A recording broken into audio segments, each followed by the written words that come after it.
Bloomberg Audio Studios. Podcasts, radio, news. It's great to be joined again by the Republican senator from Texas, Ted Cruz, who chairs the Commerce Committee. Senator, welcome back. It's good to see you. A busy day when it comes to the reconciliation process as we track the parliamentarian in your chamber, a rules committee in the House. I'm just wondering broadly, what's the first thing you take out of this bill? Is it the new cap on salt, or are you more focused on enhancing what is in the bill, like making business tax cuts permanent? Well, listen, I think the House did a good job starting this process. We're going to get this bill accomplished. We're going to get it passed because it's the main vehicle to deliver on the promises we made to the American people in November. And so it's the main vehicle to deliver the funding to secure the border. It's the main vehicle to rebuild our military. It's the main vehicle to extend the 2017 tax cuts and make them bigger and bolder, and that's critical for economic growth and jobs. The process of the back and forth is ongoing, and so in the Senate right now, each committee is releasing its language, and the Senate is going to take some different approaches than the House did, and ultimately there will be a conference and the two will come together, and I think through that process the bill will get better. Well, and certainly the Commerce Committee has made some changes to the House legislation, including in the bill you released last week, a tweak to the moratorium on state AI laws, tying it to the federal broadband expansion program. Mr. Chairman, are you confident that can get through the Senate? Frankly, has the parliamentarian suggested to you that will pass muster when it comes to the Byrd rule? Well, we have yet to argue this before the parliamentarian. I anticipate that we will do so this week, either this week or next week, and it certainly will be challenged. That provision will be challenged in front of the parliamentarian. I don't know how she'll rule. Listen, I think it is very sound policy. If you look at just a few weeks ago, I chaired a hearing on AI, and I think AI is transformational technology that is going to have a massive impact on productivity and jobs across the country. And I think it is critical that America win the race to AI, that we not lose to China. And the hearing I chaired, we had witnesses from across the industry testifying.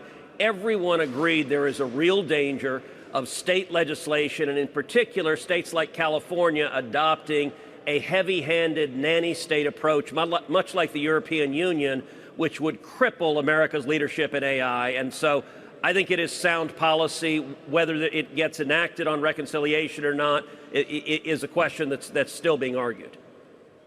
You've got the FAA, of course, in your purview, Senator, and it's an agency that we've all as Americans talked about a lot recently. This is something that touches all of our viewers and listeners. You've got a little over $12 billion here for enhancements and improvements. Is that enough money to replace the nation's air traffic control system?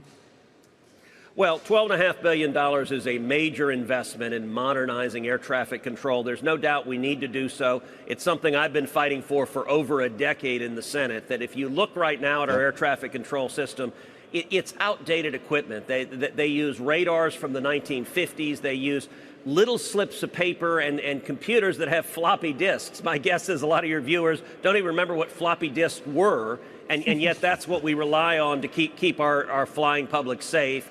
That's unacceptable. We need to embrace modern-day technology and GPS. There are enormous upsides, and so $12.5 billion is a major investment. I also think we need reforms to improve the system. That's something that's going to be a real priority for the Commerce Committee. I'm saving my floppies in case they become collector's items someday. Senator, I wonder if you still feel like Starlink is part of this solution, and if you've had a chance to talk with Elon Musk about it since his apparent breakup with the president. Oh, look, I think Starlink is amazing technology. And my view is that technology decisions throughout the government ought to be based on the merits. You look at, for example, the BEAD program, which Congress authorized $42 billion to provide connections to high-quality broadband. And the entire Biden administration, they didn't connect even a single home in America. It was an absolute boondoggle and failure. The President Trump's administration is rightly focused on using that money to actually have connectivity. One of the reasons the Biden administration didn't connect anyone is they decided they hated Elon Musk and hated Starlink, and so we're not going to consider that as an option. And the reality when you're talking about broadband is the right technology depends upon the right location. So in a dense urban environment, fiber makes a lot of sense. If you're out in the mountains or the middle of the wilderness with very sparse population, satellite or less expensive infrastructure solutions make a lot more sense. And so I think the government ought to make those decisions based on the technology that best meets the need. Mr. Chairman, I'd like to ask you about words we heard from another Senate Chairman, Lindsey Graham of the Budget Committee, who suggested in an interview today that this package may end up needing to be broken up in different parts after all, which of course was the original plan of the Majority Leader, John Thune. Is it acceptable to you? Do you think it would be acceptable for the president to not get his entire legislative agenda done in one single beautiful bill? Listen, I think we're going to get it done. And early on, I advocated for doing it in two bills. I would have been certainly supportive of that. But we're going to get this bill accomplished. And the reason is I think the stakes of failure are too high. If Congress does not act, by December 31st, there's an automatic $4 trillion tax increase. That will hurt every working family in America. That will hurt every small business in America. And that's an outcome that the Democrats are quite happy with, but there's not a single Republican in the House or Senate who wants that to happen. So is it going to be complicated? Yes. Are there a million trade-offs? Yes. But we're going to get it done. And you know, look, I'll reflect back to 2017, the last big tax cut we passed under President Trump. I spent hundreds of hours in 2017 negotiating provisions in that bill. And if you look at how that bill came to pass, the House passed a good bill. It went to the Senate. The Senate made it substantially better. And then we went to conference committee and it got better as well. My hope is the same thing happens this time. I'd like to see the Senate be bigger and bolder. I'd like to see us have more fiscal responsibility and cut unnecessary waste and fraud and abuse. And so that's certainly what I'm urging my colleagues in the Senate to do. Well, and you'd like to see Trump savings accounts for newborns become a reality. That, of course, was your brainchild, Senator. The law stipulates the baby must be a United States citizen at birth. And I wonder what assumptions you are making about the status of birthright citizenship here. Well, look, this particular provision doesn't resolve that. It just relies on U.S. law. And so right now, U.S. law confers citizenship on birth. I think birthright citizenship is a policy that doesn't make sense because it encourages illegal immigration. So I've long advocated for changing that policy. But this bill is an economic bill, so it's not purporting to resolve immigration questions. What this bill is doing, and I'm proud to have introduced it and to be fighting for it, it's in the bill, it's going to be enacted. This will create an investment account for every child in America. And newborn children born this year would receive $1,000 to seed that account. And then each year, parents and family and employers would be able to contribute up to $5,000 a year in a tax-advantaged account. That money would grow and it would be invested in the stock market, in the S&P 500. And if you assume, let's assume a little girl, little boy born this year has the $1,000 and then has $5,000 invested each year.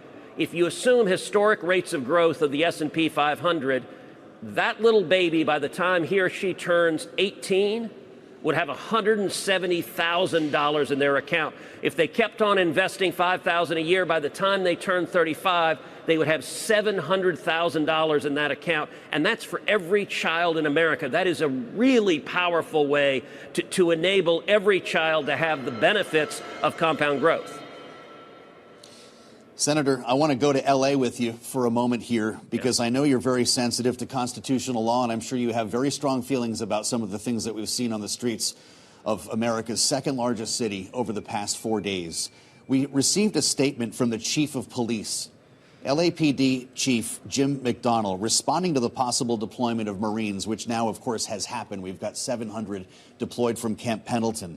He starts by writing, the LAPD has not received any formal notification the Marines will be arriving. However, their arrival of federal military forces in Los Angeles, absent clear coordination, presents a significant logistical and operational challenge for those of us charged with safeguarding this city. Is what the president is doing right now fair to the police in Los Angeles? Well, listen, what is not fair to the police in Los Angeles is the actions of Karen Bass, the Democrat mayor, and the actions of Gavin Newsom, the Democrat governor. What we're seeing in L.A. is horrific. We're seeing violent riots that are breaking out and spilling on day after day after day. We're seeing police cars firebombed. We're seeing protesters protesting against the enforcement of federal immigration law. And I got to say, it is a bizarre image to see protesters who say, do not enforce immigration law, we want to be here illegally, to see them waving Mexican flags for the proposition, don't you dare send us back to the country whose flag we're waving. That makes no sense. Should police have a say in whether troops are deployed, though? Well, look, the problem we've seen in places like L.A. is the cops, and I think I support law enforcement and the police, but unfortunately today's Democrats do not. When they are given a choice between siding with illegal immigrants or Venezuelan gang members or violent criminals or siding with the police, today's Democrats do what Gavin Newsom does, which is he's suing the Trump administration saying, do not enforce law and order, do not protect our citizens. I got to say that's backwards. I think we ought to be keeping our cities safe, and that should be, regardless of the circumstances, we should be against violence. But should we be against states' rights, Senator? Is that not something you stand for? Or does this not risk setting a dangerous precedent of the federal government coming in and overtaking the will of an individual state? You know what? There's a long tradition when you have local politicians who are lawless, who are defying federal law. The federal government has the authority and has an obligation to enforce federal law. Look, you saw when you had Southern Democrat governors in the civil rights movement resist integrating schools, saying we are not going to allow African-American children in our schools. You saw President Dwight D. Eisenhower send in the National Guard and say you are going to follow federal law and you don't have the right to defy federal law. Well, the new massive resistance Democrats are now fighting against federal immigration law, and the federal government has a responsibility to keep the American people safe. And I got to say, we're seeing a replay of what happened during the Black Lives Matter and Antifa riots, where Democrat politicians prevented the police from protecting their citizens and allowed people to be murdered, allowed stores to be looted, allowed police to be assaulted. And so I'm glad President Trump is stepping forward saying we're going to keep you safe from violence on the streets.